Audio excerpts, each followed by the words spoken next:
Do you want to learn about the terrifying cursed objects that actually exist? If you do, let's start the listing. 5. The Dybbuk Box. Jewish legend describes a Dybbuk as a bad spirit. A Holocaust survivor is said to have mistakenly called the devil by using a homemade Ouija board, but he or she was able to contain it inside the wine cabinet. In 2001, Kevin Manis purchased the box at an estate sale. He soon began to experience nightmares involving an evil hag, as did friends who stayed with him. The box was given to Manis' mother, who had a stroke that day. Later owners of the box have also stated that the Dybbuk has appeared in their nightmares. Jason Haxton, director of the Museum of Osteopathic Medicine, was the previous owner.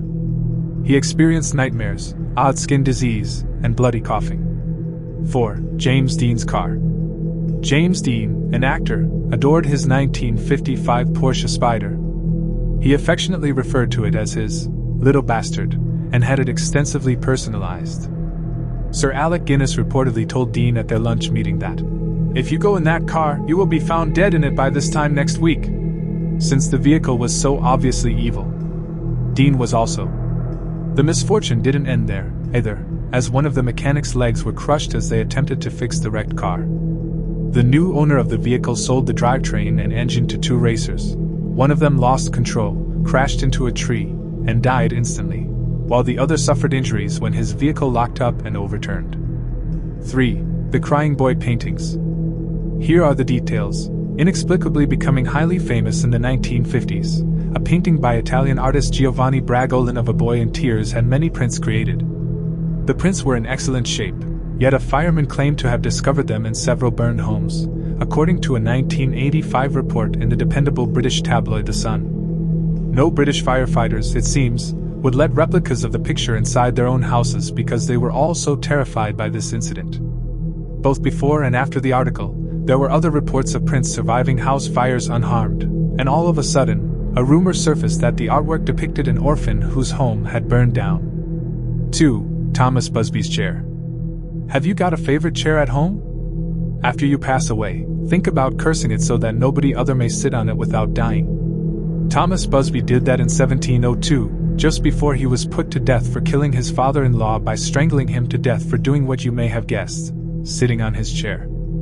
According to reports, 63 persons who have sat in the chair have passed quite suddenly, sometimes just hours after doing so. In order to stop suicides by chair at the Thirsk Museum in 1972, the chair had to be suspended from the ceiling. 1. Annabelle the doll. A woman handed her daughter Donna, who was enrolled in nursing school, a damaged doll she had purchased at an antique store in 1970. Every time Donna and her roommate Angie returned home, they discovered the doll in a different place and position. The doll then started acting out the "help" notes. The doll was later discovered to have blood on it. Their apartment complex was built on the site where a girl named Annabelle had passed away, according to a psychic who said the doll was possessed by her ghost. Lou, a friend of the girls, believed Annabelle to be more nasty than she appeared to be, and he advised his pals to get rid of her. At that point, Annabelle went to see Lou, levitated up his body, and choked the life out of him. The following night, Lou investigated what sounded like someone in the adjoining room. When the girls heard him scream and raced in, they discovered Lou with 2 enormous claw marks on his chest even though no one else was present, aside from Annabelle. Thank you for watching. And don't forget to subscribe for videos like this.